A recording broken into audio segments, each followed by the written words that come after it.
Good morning mga kasar. It's me again, Marna Lopez. Sabi ko lang all around tender.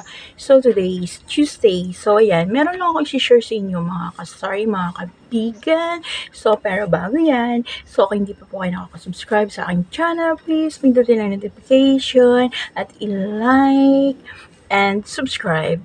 Please naman po support sa aking munting channel and salamat. God bless us all. Okay, musta kayo mga kasari? So, gaya po ng dati, good morning. So, ayan, 8:09, Tuesday, October 3. So, ayan, good morning. Meron lang ako si-share sa inyo mga kasari, mga kabigan. So, alam ko lahat na may sari-sari store ay merong GCash account, yun. May pa-cash in, may pa-cash out. So, kahapon, may nag-cash out. So, wala ako dito. Yung pamangkin ko lang yung nakabantay dito. So, yun. Wait. At nandiyan yung mag-deliver ng tubig. Ay. So, ayan. May nag-pick up na ng container ng tubig. So, yan. Kahapon ay may nag-cash out ng konti lang naman. Maliit lang na amount. So, ayan. Sabi ng pamangkin ko is, sabi ko, tingnan mo muna yung reference or yung, di ba may picture yan na yung pinapakita. So, meron daw pinakita pero galing daw yun sa 7-Eleven kasi dun daw sa 7-Eleven yun ipinadala or isinend. So, sabi ko, number ko ba talaga? Tinanin ko siya kagabi kasi kahapon ng hapon siya siguro mga pasado alauna or alas 2.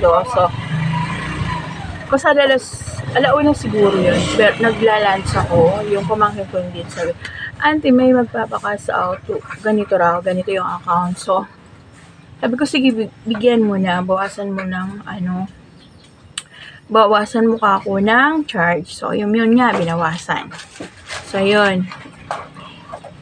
Sabi ko, sino yun, yung babae. So, alam, babae na parang may anak na, pero bata pa. So, yun, nasa ko na kung sino yun. So, yun, binigyan niya ng pamangkin ko, pero nasa keypad lang daw na cellphone yung pinakita. So, tapos medyo blurred daw. So, sabi ko, sige. So, nung kagabi, pumunta ako ng bayan nung hapon. So, nung gabi ko natingnan yung notification. So, hinanap.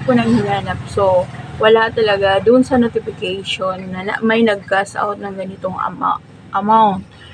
So, kagabi bumili siya. So, sabi ko, yung alanganin yung mukha niya, sabi ko, saan ka ako yung pinakita mo kahapon? Sabi, nandun po. Sabi ko, wala akong makita ang notification. So, ngayong umaga, bumili uli siya. So, sabi ko kagabi pa hinahanap ko yung notification, yun na may nagpadala sa'yo. Sabi ko, kasi wala. Tapos, sumugod siya na, wala ba? Sabi niya. Tapos sabi, naghintay-hintay pa siya. Sabi ko, patingin ka ako nung reference, di ba may reference yun kung sa 7-Eleven, yung parang receipt, yung resibo nun. So, sabi niya, ay, na-delete na raw niya kasi sa keypad lang. So, sabi ko, sino nagpadala? Kaibigan daw niya. So, sabi ko, anuhin mo yung kaibigan mo, isend uli yung reference ng 7-Eleven o yung resibo galing sa 7-Eleven. So, para makita ko kako. Kasi panluloko kako yan. Wala ka namang Tapos yung pinakita mo daw kako is blurred ng parang resibo daw ng 7-Eleven. Sabi ng pamangkin ko. So, ayun.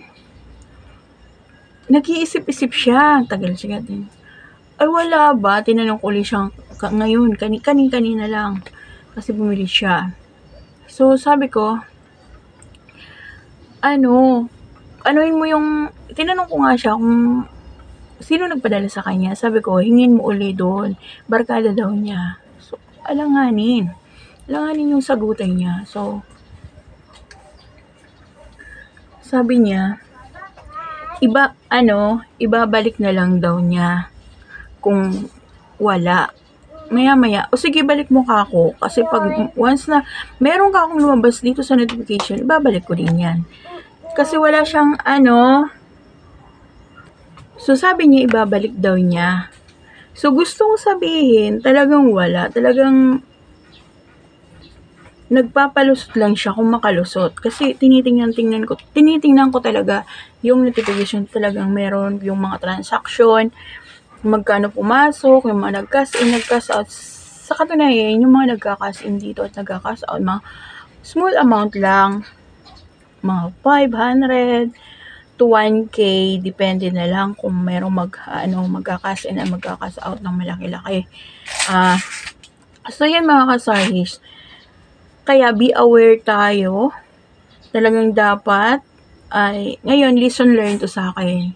Kasi sabi ko naman sa mga ko, sige bigyan mo na basta may naipakita. So yun nga, may pinakita rin, pero medyo blurred daw, hindi raw masyadong nakikita. Sabi ko sa keypad lang daw. Di ba sa keypad pag galing naman sa touchscreen ng mga cellphone, so hindi naman masyado siguro ewan ko lang, pero yun nga, talagang nagduda ako sa sa sagot niya sa akin.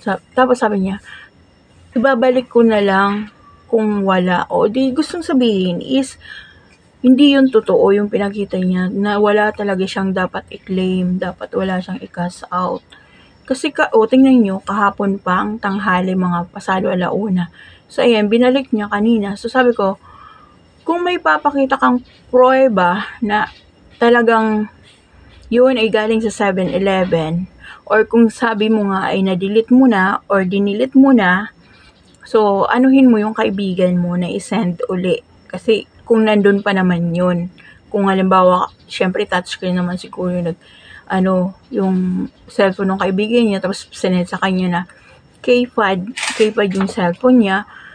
So basta yun, nagduda talaga ako, ramdam ko na wala talaga siyang dapat i-cash out sa akin. So yun, binalik nga niya. So kaya yun, parang naging lesson learned na sa akin, na naging kampante ko, na yung pamangkin ko lang ang tumingin nung sabing resibo na ipinakita nung tumera natin. So yan, kaya maliit na amount man yan, so kailangang tingnan natin maigi para hindi tayo na bubudol. Kasi pambubudol yun eh.